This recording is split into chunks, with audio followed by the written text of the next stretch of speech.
On this episode of Industry Relations, Rob and I debate who should lead NAR. Let's go. This is Industry Relations, a podcast that's at the intersection of real estate and technology from an insider's perspective, with Rob Hahn and Greg Robertson. Hello, everyone, and welcome to another episode of Industry Relations with Rob and Greg. This is your co-host, the notorious Rob Hahn, and as always, with me, the fabulous Greg Robertson, everyone. Woo! Hola. Hola. How are you, man? Look, I understand you have a big announcement to make. Yeah, as we record this, July 28th, this is my last day at Lone Wolf. So I took a 2-week vacation, came a week back here, and it's been a busy week and wrapping up. And it's a little bit with mixed feelings. The company has asked me to kind of keep as a kind of a senior advisor role, which I'm totally happy to do. But extremely proud of my time there. I still think those guys have got the right strategic vision going forward. So I know they're going to do well with that. I've got no other big, all right. So plans. Just to be clear, this is a mutual, like there's no scandal that's about to break. We're not going to read Greg Robertson's name in admin or something, right? No. I mean, I don't know if I'd be a senior advisor then. Right. So, I don't really have any, to me, it's just going to be focusing on, you and I together on the podcasting and my blog with Vendor Alley. I'm still, to me, there's a lot of W&R people there still. So I'm extremely proud of those guys and the products are doing well. And a lot of people have been, from the W&R ranks have been promoted and have a lot of great influence within the Lone Wolf organization. So I'm going to be a big fan going forward. And there's been a lot of people that have from W&R that are in different positions around the industry that are doing really well. So great. Yep.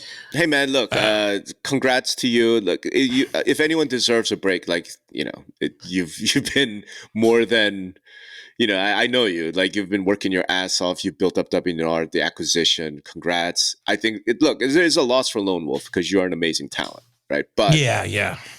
I think Lone Wolf has to recognize, look, man, the man deserves a break. You know what I mean? Well, I've got 3 teenagers at home too, so I'm not sure how much of a break I'm going to have, but for sure.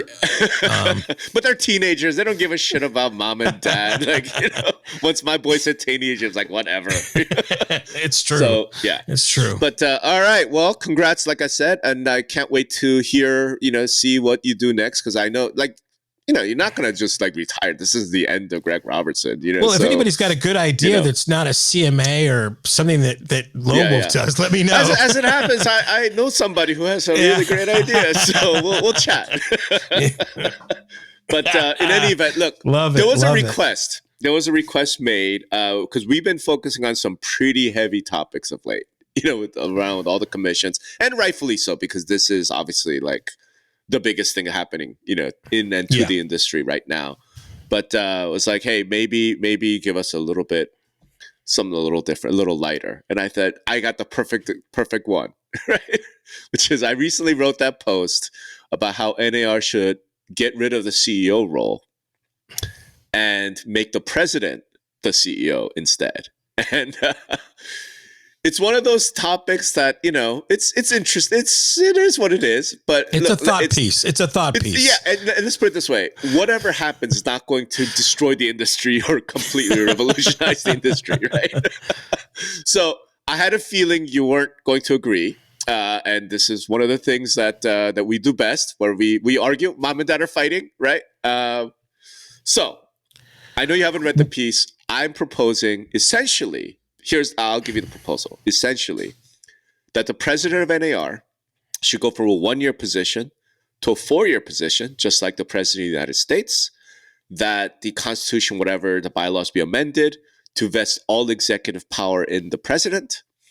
So the leadership team, the NAR has this leadership team, right, would be transformed into more like a cabinet where the president would pick whoever he or she wants. And the board will be converted to more like a legislature. So with all the executive, all the business authority going to the president. And that way, you just, instead of doing this like big executive search now, because they're doing that. Bob Goldberg's retiring. Yep. Instead of doing that, maybe have another election, because Tracy Casper is supposed to be president in 2024, right? Change that, say, hey, you know what? Run for office, and whoever wins the office, you get a 4-year term. You get paid the same as the U.S. president, which is $400,000 a year, and we move on. Okay, so I've already heard from privately a couple of people like, you're crazy. So I'm expecting you to tell me. They're absolutely right. I mean, I normally could keep on everything you write, but with the vacation and this going on this week, I hadn't read it. So this is actually good that I haven't. But I mean, come on, Rob. I mean, I know sometimes you just want to kind of like poke the bear a little bit, but I mean, they're a realtor, which again is its own job, and it's a tough job and everything else. But to run the largest traders organization in the world, that's a very different set of skill set than making sure that a closing comes in on time, right? I mean, I can't imagine any, think of like any other industry, right? I mean, you're an association of, whatever, right? Just pulling somebody from the ranks with no prior background on doing those kind of things. It's insane, dude. Is it? I mean, so let's then look at president, the governor, right? Mayor of any political organization in the country. Isn't it the same thing? I don't think, I guess that's a good point, especially with recent politics out there. But I'm not sure those are things that you would want to hold up high to say this is a good example of that happening there, right? Why not? Hasn't the United States done pretty well? Or look at the state, right? Depending on the state, like the governor comes out of the ranks, right? And there's no qualification necessarily.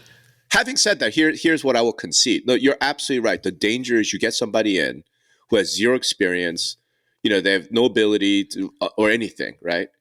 But the thing is, I'm like, look, if it's an open election, just like, again, president of the United States, governor of a state, mayor of a city, the qualification should be part of what the voters look at, right? So like when you're running for office, you would say, listen, I know I'm a realtor or I've done this, but here's my management experience. Here's my background.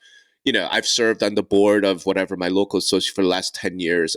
Like they would have to make a campaign pitch. And then the members could then say, okay, well, we think that this person has the requisite type of management experience to be a good, effective CEO.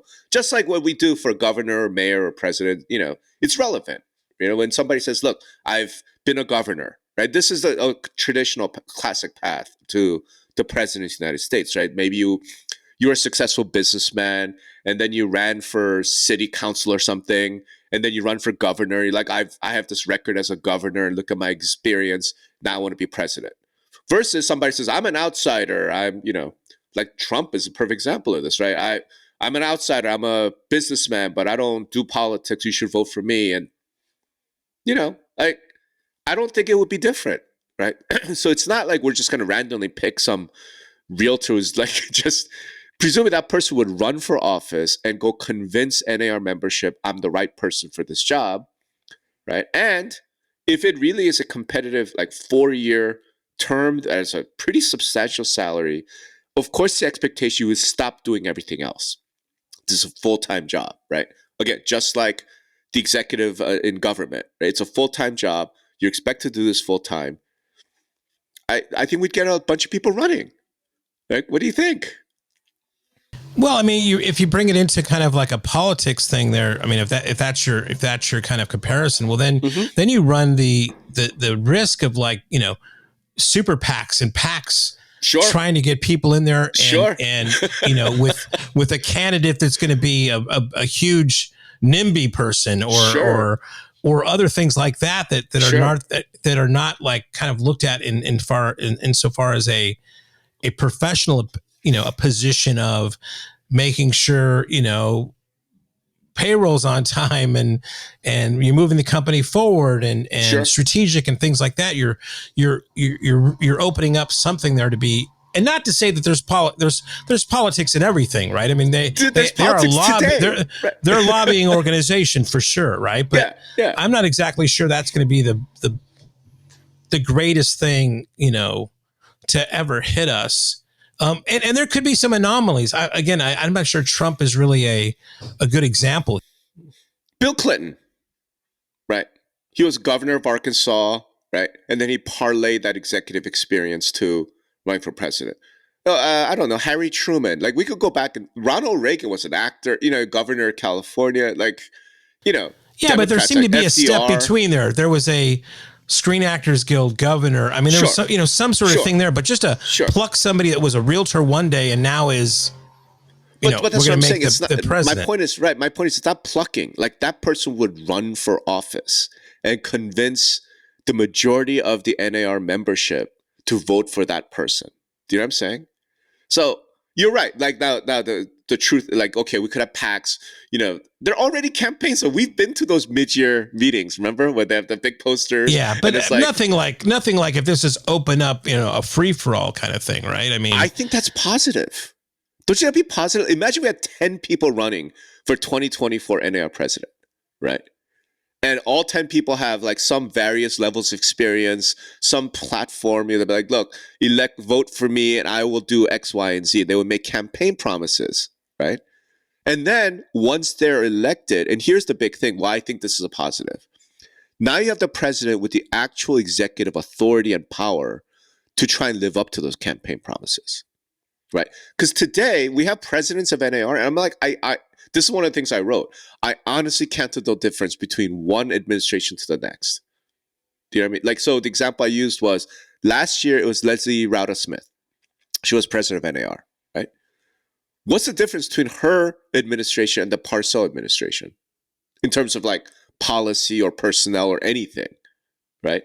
The only thing I could tell is each president comes in with like this theme. Like Leslie Rauda Smith, her thing was planting trees. Kenny Parcell is riding with the brand. Before Leslie, you know what I mean? Like, it's all some theme, but there's no substantive difference, right? And I kind of feel like, dude, I think it would be exciting. I think it would actually be beneficial for members to have 5-6 people running for office, right? And making promises. If you elect me, I will resolve this NAR lawsuit, or I will make sure that the realtors get paid more, or whatever, whatever campaign promise. And then they also then become CEOs, so they could actually implement those. What's wrong with that?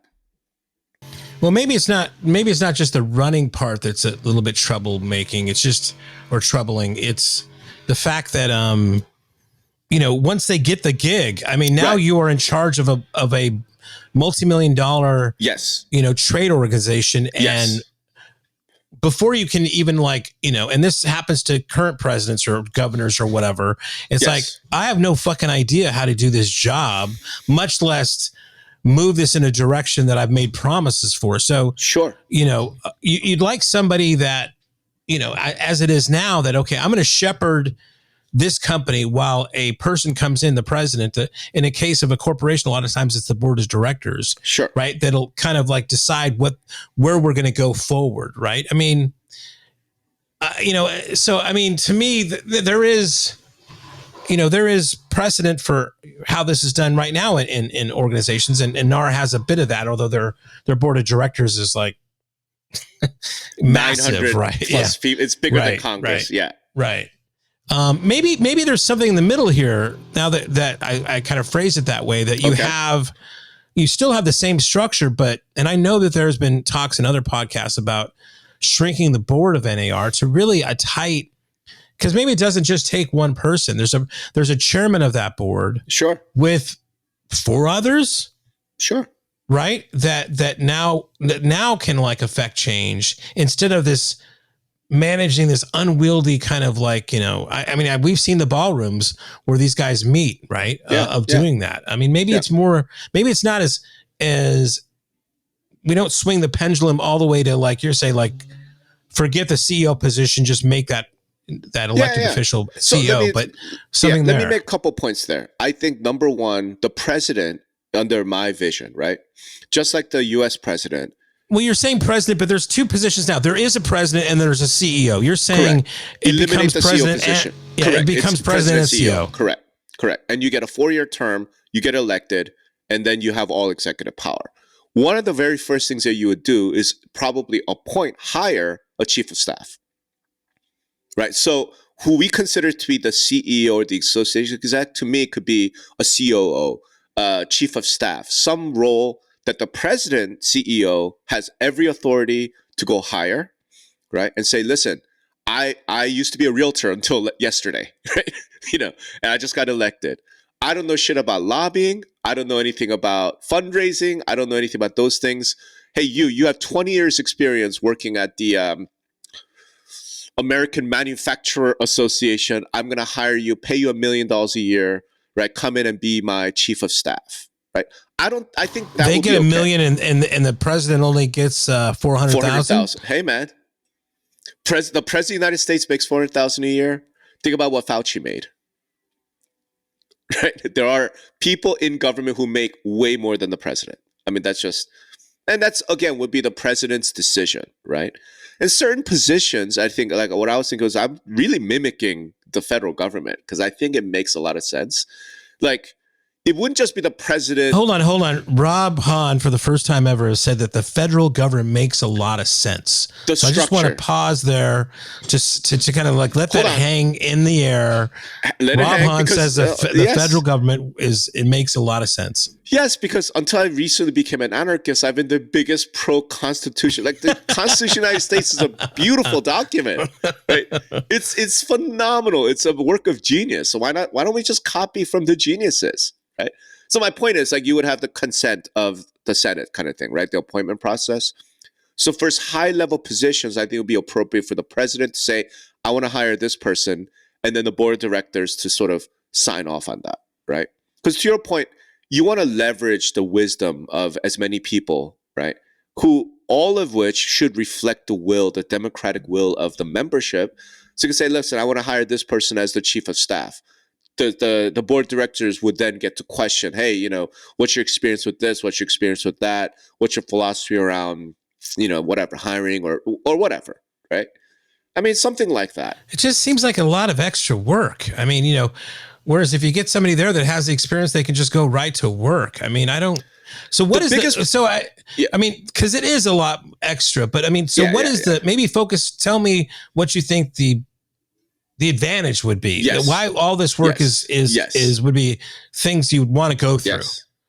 Two things. Number one, I think NAR, it's a membership organization at the end of the day. You know what I mean? Like, it's a giant, whatever, multi-billion-dollar, whatever. But it really is a membership organization at the end of the day. And the fact that the members have no democratic input, really, to the most important position, which is the CEO, right? I think that's a problem. The CEO works for the board of directors. Like, the board of directors hires, which is more normal. I mean, if they're hiring, which is normal corporate structure, right? Yeah, but if they're hiring a team to go look at that, I'm sure the board of directors that is choosing the new CEO is made of members of NAR. Sure. There's probably a selection committee, and I bet those people on that committee are members of NAR. So that's not exactly true what you're saying. No, I think it is true, because now we have to delve into some of the problems with NAR governance. The 900 plus board of directors, a lot of them are not actually elected by the membership, right? They're like appointed, and it's like there's the connection to sort of democratic process is super thin as it is currently stands. And I would love to reform that as well, right? I just want to focus on one thing, which is, all right, focus on the most important position, which is the president, CEO. I actually think there's a huge benefit to having that position be democratically elected by the membership as a whole, right? Because now that person could really legitimately say, I have a mandate from the membership to do X, Y, and Z, right? I ran on this platform of whatever, increased pay, higher professionalism, whatever it is, right? And then say, look, and as a result, I'm going to implement these policies. Whereas if Bob Gold or whoever the next CEO gets hired by the board of directors, you can't really say that person has a mandate to do anything, right? They're just work for the board of directors. So, well, like you said, I mean, each newly elected president comes in with their own what they want to do, and then here's another thing. Just let me ask you a question. I mean, you want to elect people. If you look at the 1.6 million realtors, and if you send out a survey, or just ask them, point up where they don't have a Google in front of them. Yeah. Who is the CEO of NAR? Do you think anybody would know that? I think probably about 20% would know. What about the president? Oh, I think probably 20% would know. I think roughly 20% of the realtors are kind of association junkies. Right. So, I mean, you're asking then, 80% of people that, I mean, it would turn into some sort of popularity contest in a sense. Not really based on merit. Dude, how many people voted for the governor of California? What percentage of Californians actually cast a vote? Yeah, it's probably under 50%. Nationally, it's abysmal as well. Sure, it is. And you know what? Here's the thing: when that happens, you could bitch about it, but fact is, the people, the members, can't bitch, right? Like if you didn't vote, shut the fuck up, right? You can't complain about, well, NAR policy, this, that, and the other thing. Did you vote? No? Shut up. Whereas today, that doesn't apply, right? Because the board of directors is this massive thing, and a lot of times, like, nobody voted for these people, right? I mean, don't you think that, like, if there was a member out there and, I didn't even know the president this year. It's Kenny Parcell this year. It's Tracy Casper next year. Yeah, so Kenny, they could get to Kenny and say, I'm pissed off about this. And if Kenny thought it was something relevant, Kenny, definitely, Bob Goldberg's picking up fucking Kenny's call, right? So there's a path there. Is there? So again, then what I'm saying is, what is the difference between the Leslie Rauda Smith administration and the Kenny Parcell administration? For that matter, the administration of the past 5 presidents. And you can't even name the past 5 presidents. Yeah. I mean, well, to me, like, in one sense, then, how do you, like, I mean, I'm just trying to think, like, experience here. I know working at lower levels, like, let's say association or MLS, mostly associations, that association staffs sometimes really struggle with their presidents, right? So when you ask, like, I think association staff members, hey, what was it like? How was Tina? How was Fred? They will all have, like, oh, that was the worst, or that was the best, or I really got that done. So, I mean, you and I can say, well, there really it doesn't matter. But I bet within the ranks, there's probably things that they more affected than you and I know about, from a high level here, right? You mean ranks of the staff? Yeah, well, in the staff of NAR, right? I mean, for sure, right? So, I think those things, those appointments probably matter more than we know or think. We're just not. Well, when a president gets elected, term, right? Yeah, is there, right? Don't shoot. I mean, maybe, but then I think, like I said, one of the issues is, and this has happened at the local level as well, because a president's role doesn't really seem to matter, it just becomes a straight popularity contest. And then you get a president in, and I've seen this personally at local association, levels, where you get a nightmare, right? You get but you're basically saying, but that could happen. You get a nightmare CEO in that case as well.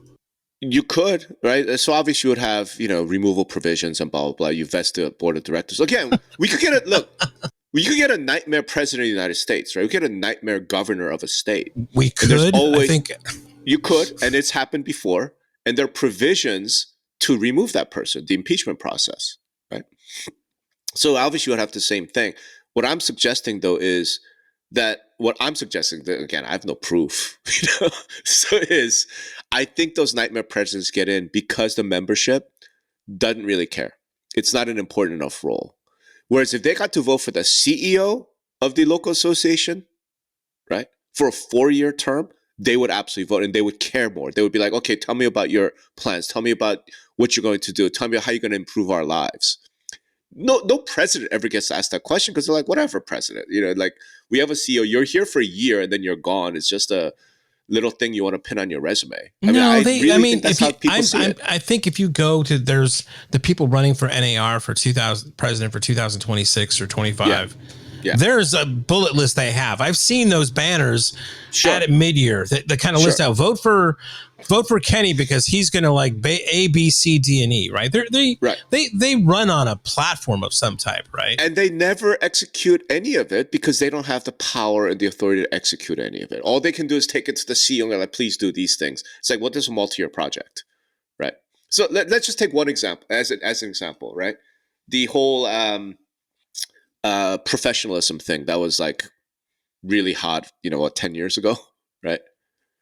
And I remember hearing directly, like, it was a bunch of presidents, bunch of people that were kind of in the pipeline, and we know about the pipeline, like whoever's going to be president is probably set 10 years in advance, right? And they all agreed we're going to make this our issue during our terms, right? Because they knew I only have a 1-year term, so I'm going to do it, and then I pass it off to the next person who I already know who it's going to be, and they're going to keep doing it. And then, it was one of those things. And I'm like, wouldn't it have made more sense to just go, listen, you get a 4-year term, you could get reelected for another 4. If you can't get this done in 8 years, that's on you, right?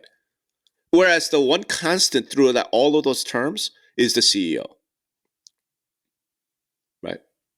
But could you make it where the president keep the structure we have, but give them a longer term to get it done? Like be a president for 2 years, or as you say, 4 years. So here's the question: can the president fire the CEO?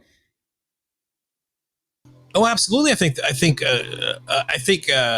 they can't. There probably have to be some sort of consensus with the board or something. But you can't give one person one power to say you're fired, right? You can't. You have to go through HR.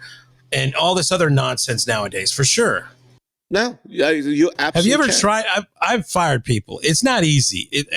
Even when they deserve it, it's not easy, man. Yeah, I understand. I'm saying because you're in a company corporate context. I'm saying if we were to follow the U.S. model, or like I said, the state model, then you have one head of the executive branch, and that's the president. And the president can hire and fire whoever he wants. And that's like serving at the pleasure of the president kind of thing, right? So if the president says, listen, the CEO is not working out for me. So you don't even call it a CEO. You could call it a CEO. I guess it doesn't matter. I always think of it as like chief of staff, right? Not working out, get out. I'm going to bring my own person in. That's absolutely possible. That's absolutely feasible. That's a little different, by the way, than firing some junior staffer, right? Like we're talking about those seniors, cabinet level positions. You have to allow the executive to be able to say, pick his own people.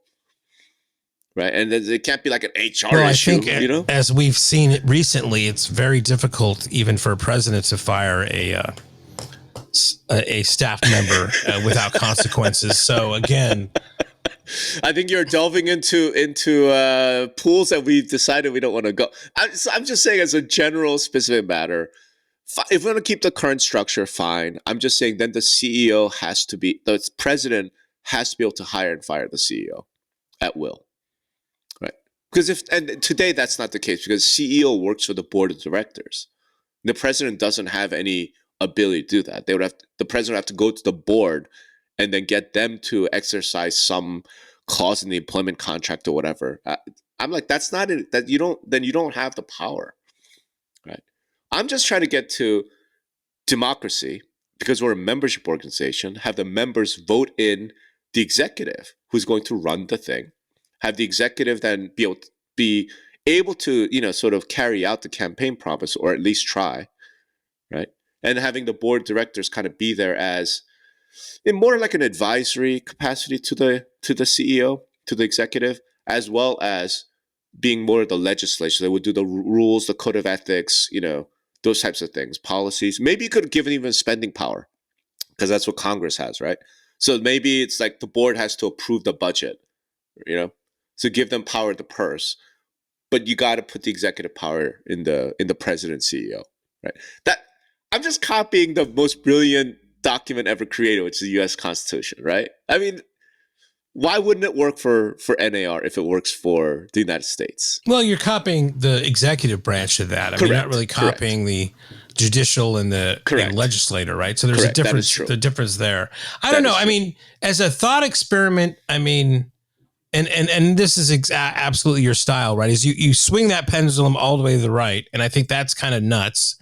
But there is something here that's closer to center, maybe more to the left or right of, you know, is NAR giving the way that they do it now with the membership president being elected enough resources to affect change? And that could be in the length of the term. That could be in the, let's say, you know, size of the board of directors, right? That could be, you know, some sort of like power, as you say, in a hiring or firing. Because I right now, I'm sure the president could probably get the CEO fired if they'd have to go through some channels and get, you know, this and this and this guy. Hey, I think this guy should go out. They could probably run on that. They says, you know what? If you elect me, I'm going to have whoever the CEO would be at that time, you know, let go. Right. I mean, but I just don't see like just having somebody run, them getting elected after being a broker in Petaluma to run one of the largest lobbying organizations.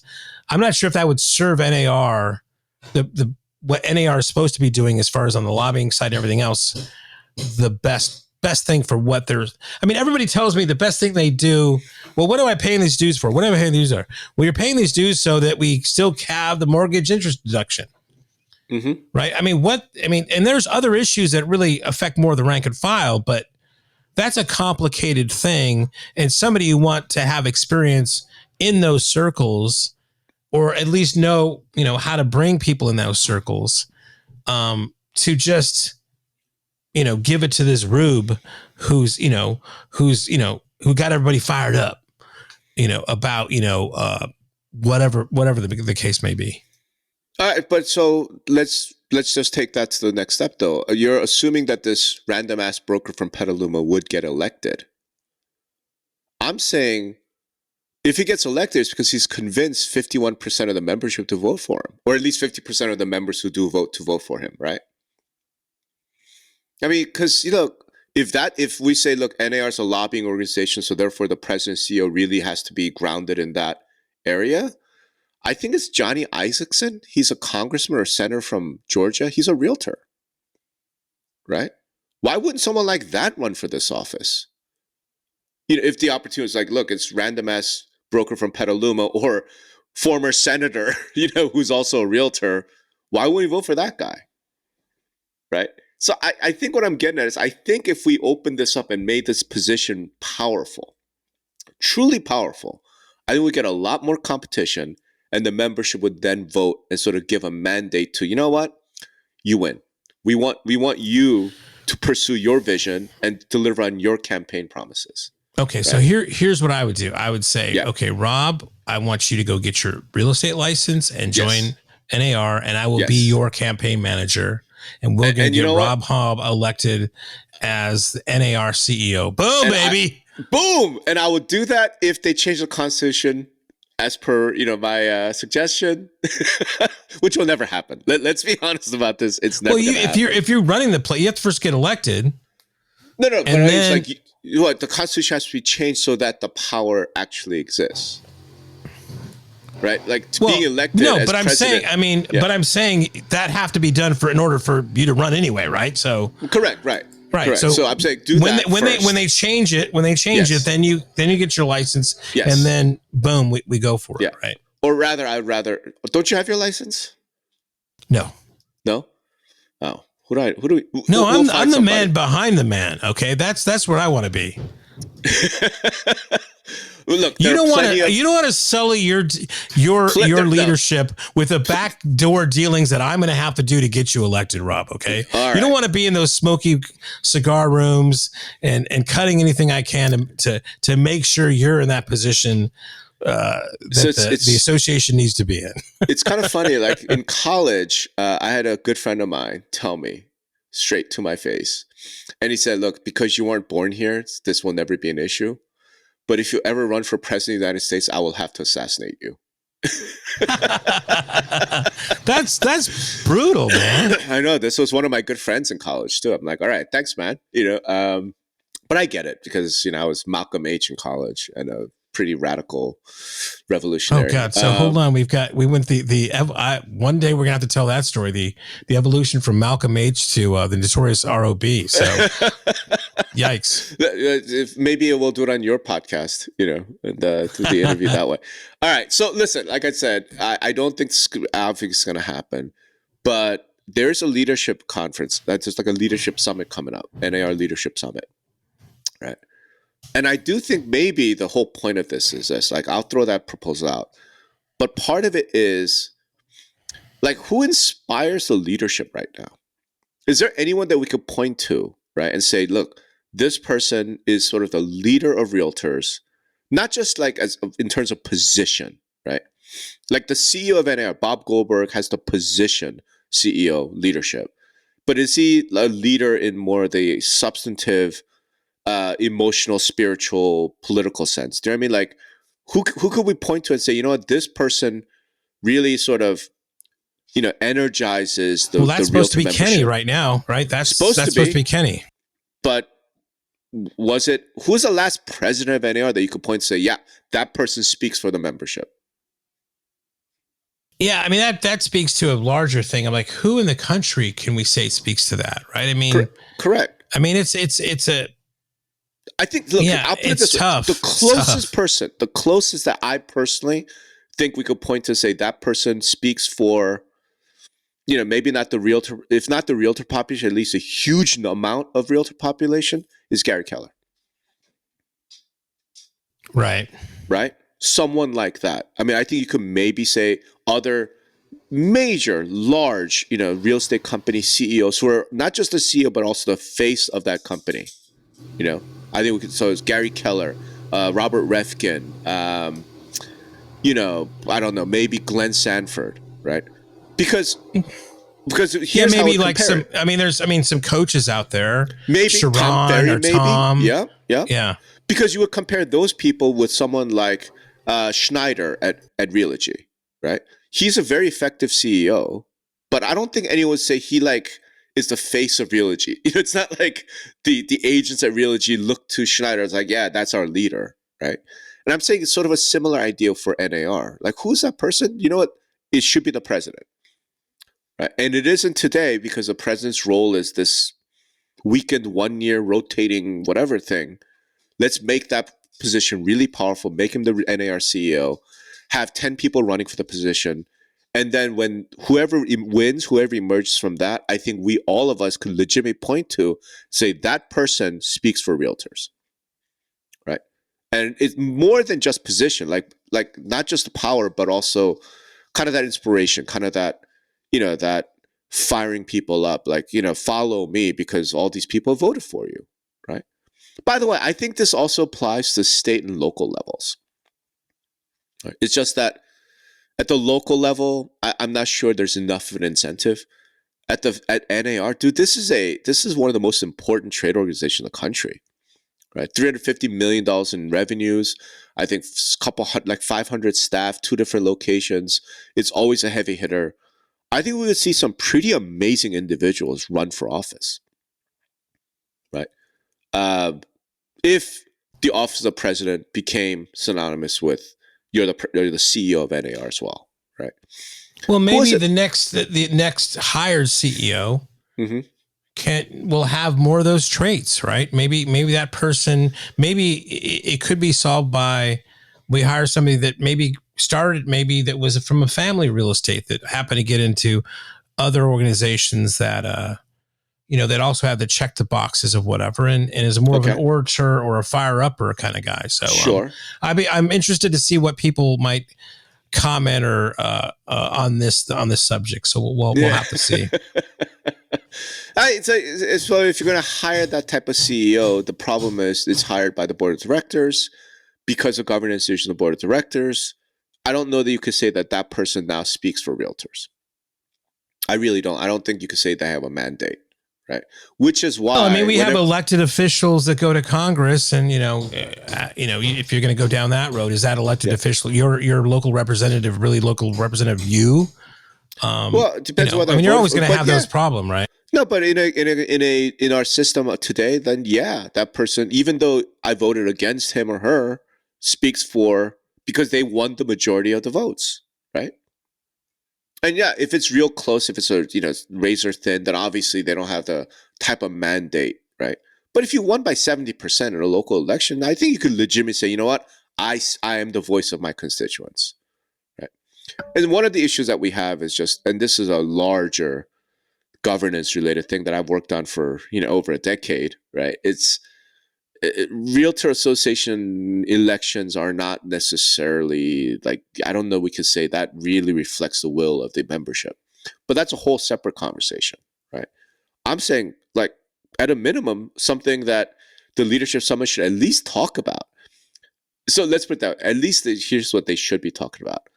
If you're not going to adopt the Rob proposal, right? How do you get this voice of the realtor person, right? And give them actual authority, give them actual power so they can, that there is a true leader, right, of the community. Because right now, I don't think there's a single person we could point to, say that person leads the realtor community, that person speaks for realtors, right?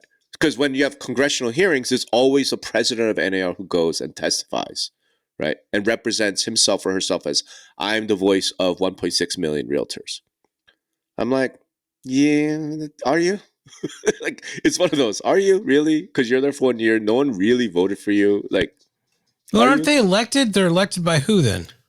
They're elected by the membership, but I think, or it could be just board of directors. I'm not entirely sure who even elects the president, right? Which is a very good point. So, it should be a wide open democratic process. Because again, the end goal is, can we find someone that we could say that person is the leader of the realtors? Right? And I don't think that exists right now. I don't think you could say Kenny Parcell is the leader of realtors in the country. Well, I know that he was elected. As far as how that goes through, I mean, I don't know the mechanics of it, but I mean, they're running, so they're being elected. Now, what you're saying is I think what you're saying is a little bit different. You're saying, do they have any power? They don't have any power, and what they're running, they never run for president, right? The real election that matters is first vice president, CEO or president, I think. Right. No, CEO. Yeah. So I'm saying no one really runs for president. It's you run for first vice president, because you understand when you're first vice president, you're going to be president-elect, and then you're going to be president, and then you're going to be immediate past president. Right. So the contest is the first vice president, right? And I'm saying, well, that's silly. Let's have the contest be for president, and then give that president enough power and authority that we can really point to that person and say, he or she speaks for realtors, and he or she has enough power to deliver on campaign promises. That goes way beyond just, some PR, like planting trees or riding with the brand or whatever the fuck, they come up with. You know what I mean? I think that would be a benefit, and I would like the leadership to consider it when they meet. Not that they're going to do it. Let's see what happens. Yeah, we'll see what happens. All right. So hopefully, this was we try to keep it a little bit light today, because I think next week we'll be back to the heavy. There are some heavy things happening in and to the industry, and we'll get back I'm to unchained next week. I'm unchained. Woo! Yeah. All right. Thanks, everybody. Great chatting. Thank you. And congrats again, Greg. All right. Thank you. Later, everybody. Listen, content is everything. Two Brothers Creative makes it look easy. Right now, business owners really only have two options. The first option is hire a big firm. Now, this big firm's going to come in, make you think that they invented all the algorithms, and start charging you thousands of dollars every month. You don't want to do that. Second option is to do it yourself. Well, that means you got to learn SEO, SEM, copywriting, marketing techniques on the web. You should be really focusing on your own product. But now there's a third option. It's called Content in a Box. Give Two Brothers Creative 30 minutes a week and they'll handle everything. Plus, they'll show you how to bring it in-house later on. They'll rebuild your marketing foundation and give you tools and techniques and a new marketing playbook that'll actually produce real results and help you grow your business. Two Brothers Creative will give you the confidence and know-how to tell the SEOs and SEMs and all those other acronyms to get fucked. You're in control now. Get started today at thecontentbox.com.